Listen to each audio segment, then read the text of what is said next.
Hello, everybody. Hello. So first of all, congratulations for making it through not only 2018, well, the 2018 half of the school year, but making it to winter break. So this is the last video of 2018 for you, the last video before you also go on break, and it is to help any of you who decide to finish working on your EOU project. Now, granted, remember, winter break assignments, winter break, I want to be a time for family. So for any of you who decide to do this or who need to, it's probably because, one, you didn't use the time wisely in class, so you're a little bit behind. So for anyone I send an email out to, your job is to actually get this complete because you are 2 to 3 stages past where you need to be. So at this point, what I want when everyone returns is a draft. We want to have a complete draft ready to go. So we're going to talk about how do you check your first draft, which is your exposition, climax, and resolution, and then how do we then add in the rise in action and fall in action in a very strategic way so that it does sound very cohesive and also planned well. So you have this sheet here, and I'll go ahead and give a moment to kind of like show the sheet so you know what you need. You can always pause it.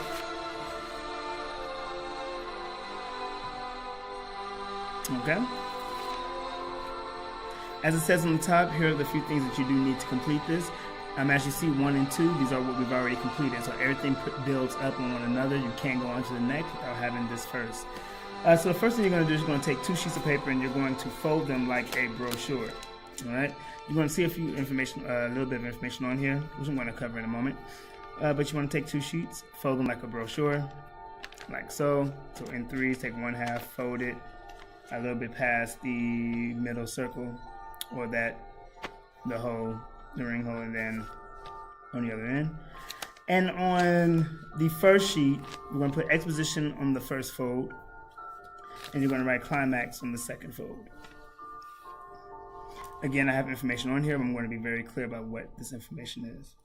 So at this point, what you want to do is you want to go into every single draft that you have, and you want to figure out or make sure, and not even figure out, you want to make sure that your story is already flowing in the way that we've learned in 4.2 when we look at major events, as it says here on the sheet. So EL 4.2 tells us that in stories, we start with a dilemma. So in the beginning, you get a hint in terms of what the character is probably going to deal with. From that hint, it builds to a conflict, and then from a conflict, we get to the conflict. So then we know what the actual goal or purpose is for that character, and the story pretty much starts to play out for it. Same thing here, you want to make sure that your exposition gives me and everyone in this room a hint. So I need to know your dilemma. So what is your protagonist going to deal with in this moment? How do you show that? In your climax, this is the conflict. So at this point, the goal and purpose should be in full force. So your protagonist, your antagonist should be going head to head for the actual purpose of conflict that needs to be solved. And then in the resolution, this is now, how is that conflict ending? So I know what the conflict is in the climax. Did I actually achieve my goal? Is that purpose met in the resolution? So that's what you want in the end. So first thing you want to do, go to your exposition. So I need to have my exposition that I have written. And you want to go in and find one thing that you've said that gives readers a hint of what your main character is going to be dealing with in this particular story. Now, you know it because your synopsis tells you exactly what you want the story to be about. So for me, I want it to be a story where she has to get her sister back and bring equality to all female fairies of the country. So what hint do I give in my exposition that has something to do with a kidnapping and or my sister possibly being taken? Well, I start off with something on the news that my character is listening to. This is the 4th kidnapping this month for Master Captain, the 9th Black Fairy woman. And I was about to say woman there, and I turned it off. So I know my hint is that the news tells about kidnapping. That's how I'm starting this off. From that point, I have 2 arrows. Left side is the action, right side is dialogue, And if you want to switch these, that's perfectly fine. So now I gotta have at least one action and one statement by my main character. So an action that shows that this moment here is a problem, is going to cause issue later on, and a statement that shows that for my main character, this moment is going to cause issue later on. So when I go back in here, immediately after this information was on the news, my main character turns off the television and in frustration starts to hover back and forth. Nasia hovers back and forth in frustration, so that's my action. As I continue to read through, I haven't finished my exposition, and I have not also added any dialogue at all to show that this is a problem. So I know that I need to add. So I will circle under dialogue and write add. So that means I got to go back into my exposition, finish writing it, and make sure that I do make my character say one thing to show that even in her statement, this is a problem for her.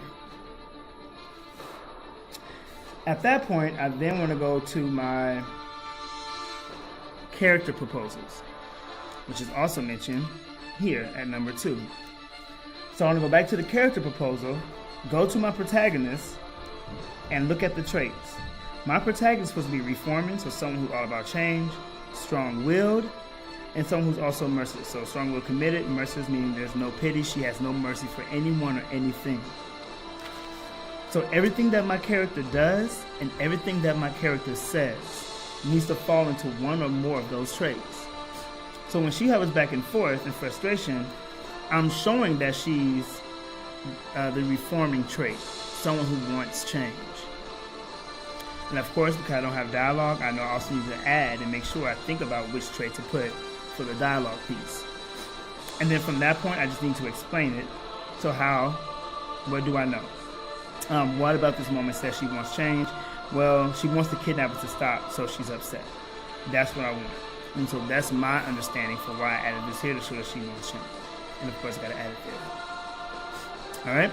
Now, from that point, I then move to climax, do the exact same thing.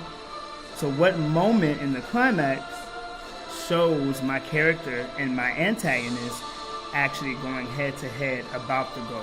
So this needs to be the battle. It needs to be the fight. It needs to be the last big moment to hopefully help my protagonist win or help the antagonist win. So something needs to happen here. Of course, you have an action, dialogue. However, you can also, I don't mind, you can give one protagonist action and then one antagonist action, instead of one of each. So that way you have the antagonist goal being seen in here as well. So again, you're going to follow the same process for climax, giving one action for the protagonist and then one dialogue for the protagonist that you have in that climax. But I don't mind you just giving one protagonist action and then one antagonist action, since they're both in the exact same scene together, and that's fine. Give that action, give the trait from the actual character proposal.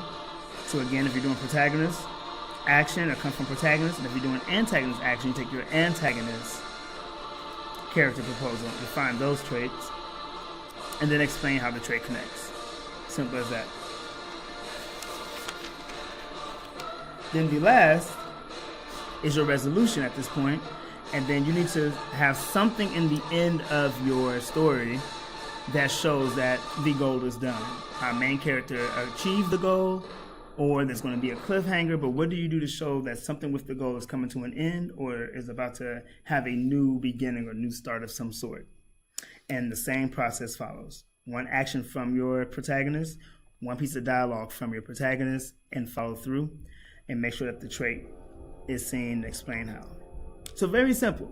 So a lot of repetition after the exposition is just all about making sure that things are moving and flowing.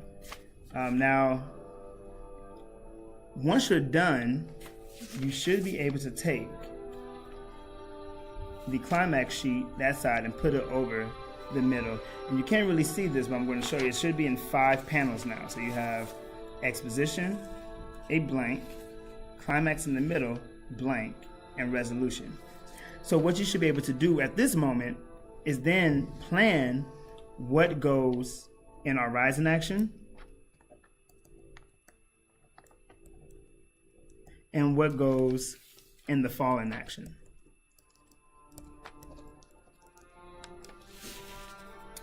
Because now you have a beginning, middle, and end idea to know what's in the middle, and it should align with your synopsis.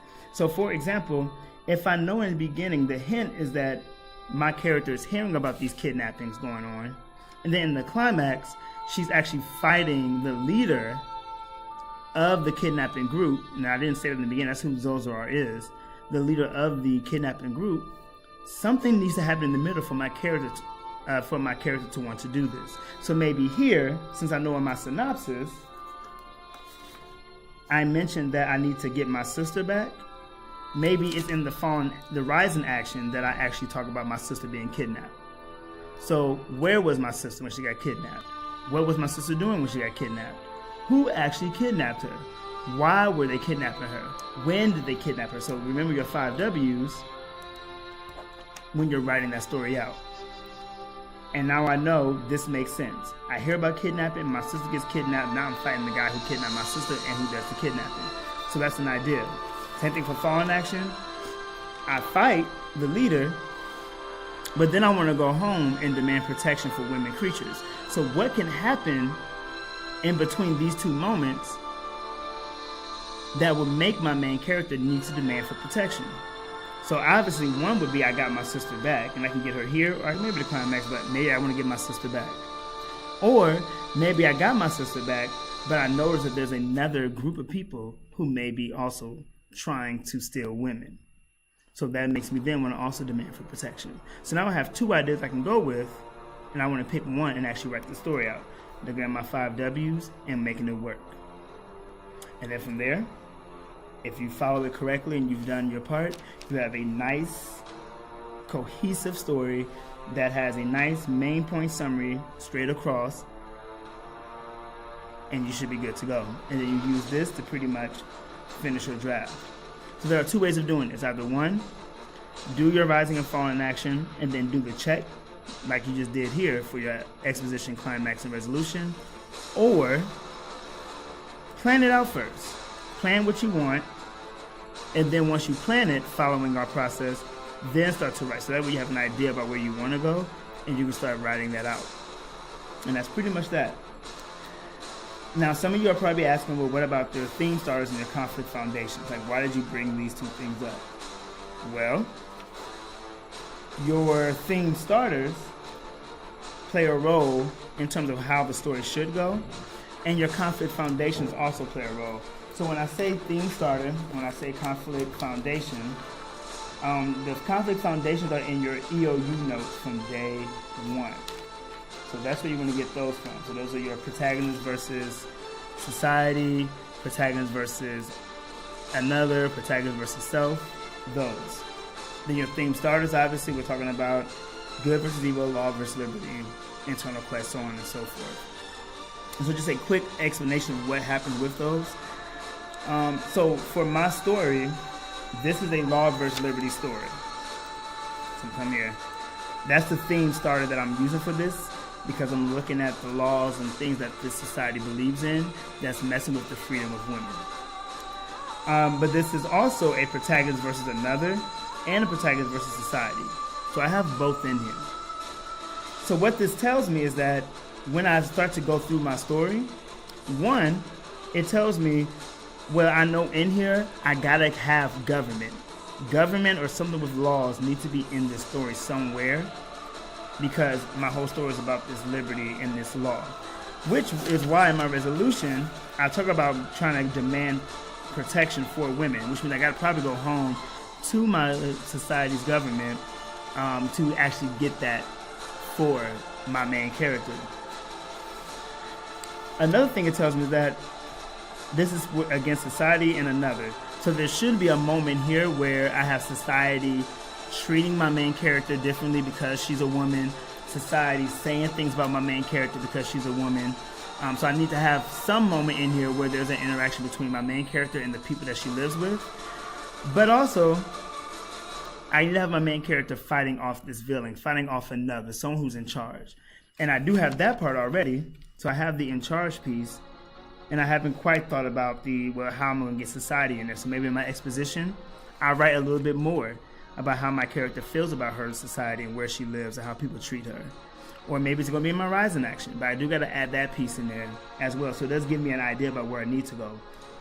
Same thing with if you have an internal quest, for example. Internal quest and external quest, that tells you got to have a story where your character leaves. They can be in their hometown in the exposition, but by the time they get to rising action, they should be gone. They left their land to do something, to find something, to understand something. So you got to have a quest, an actual journey, an adventure happening with your character. There should be something going on where your character had to have a reason to leave. Your exposition, you have to really explain the setting to show why your character needed to get out of the setting in the first place. So knowing your theme starter and knowing your conflict foundations help you understand where your story needs to go. And that's pretty much how you use this. So use this as a way to not only do a check for yourself, but then to plan and draft your rise in action and fall in action. And you should be good to go. This is my very last thing, which I did not do. Do this as a check for yourself. So I did the fold into threes. Beautiful. I got a dilemma in this first fold here on the left. Beautiful. I have a arrow pointing to the left for an action.